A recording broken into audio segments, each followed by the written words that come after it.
Sagutin natin yung tanong ni Kabayan sa comment section. Ay, kung mahirap ba yung medical dito? Medical dito sa Poland, pagdating mo rito sa Poland, may medical at may medical pa rin talaga. Yung medical sa Pilipinas at medical dito sa Poland, halos same lang. Ang pinagkaiba lang dito sa Poland, depende kung saan ka ma-assign. Meron kasi rito ibang company na mahigpit pagdating sa medical. Meron din naman mga company rito na hindi siya ganun kahigpit.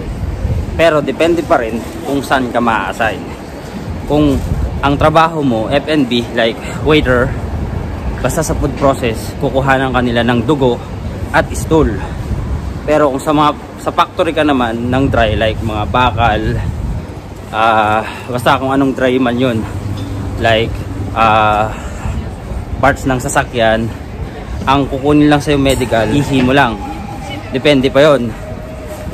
Kaya sa nagtatanong sa akin kung ganun ba kahigpit dito sa Poland pagdating sa medical, nakadepende pa rin kung saan ka ma-assign. Hindi sila ganun kahigpit yung ibang company rito.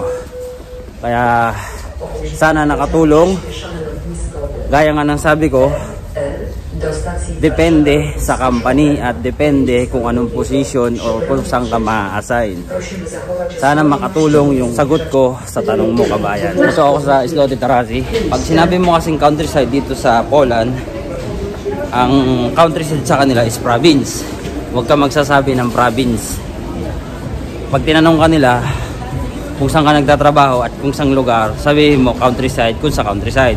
Huwag mo sasabihin province kasi hindi nila alam kung ano yung province. It's better na sabihin mo countryside. Ito lang ang dinaanan ko sa mall, sa grocery. Ako totally nakapag-vlog sa loob ng mall just because nagmamadali ako at konti lang naman kasi ang binili ko sa loob ng mall. Bumili na ako ng ipo-food trip namin ng mga kasama ko. Dati namin siyang kasama sa countryside dito sa Poland. Kaya kahit pa paano, may mga tropa at may mga tropa rin naman. Naghihintay na lang ng tramp. Yung ganito, ang tawag nila tramp, hindi yan train. Pag sinabi mong train dito, yung mga train pang countryside, pang province. Kaya ang tawag nila dyan sa maliliit na train, tramp. Yan yung sasakyan ko papunta dun sa bahay ng tropa namin. Sana ito na nga yun. Ito na nga yun siguro. Tignan nyo lang yung view. At dito yung accommodation nila. Pero kailangan pa maglakad ng mga ilang minutes. Ito ang wag na wag nyong gagawin dito sa Poland.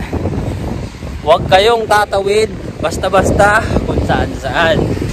Kasi pag nahuli ka, hindi ko alam kung magkano yung bayad or magkano yung fine mo sa jaywalking. Wag na wag nyong gagawin.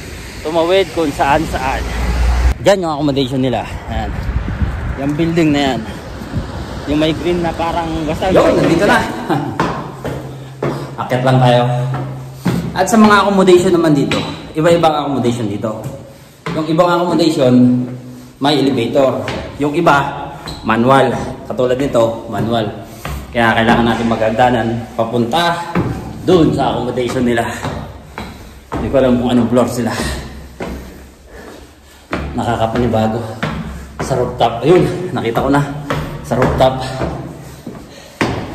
Tala! Ayun. Sa last floor sila. 6th floor. Yun yung aso. Knock, knock, knock. Ay. Napagod ako doon ah. Yun. I'm here. Sa wakas, dito na rin.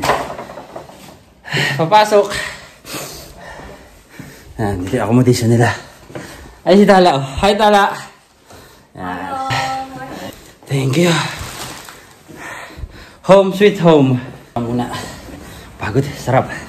Aba, may biko ka pa dito ah. Tala. Sa'yo to? Ay, may tao dito? May tao dito? Oo, isa. Ang ingay ko pala, sorry. Tulog? Kabayan din? Ibang lahi? Bangladesh, tsaka Morocco.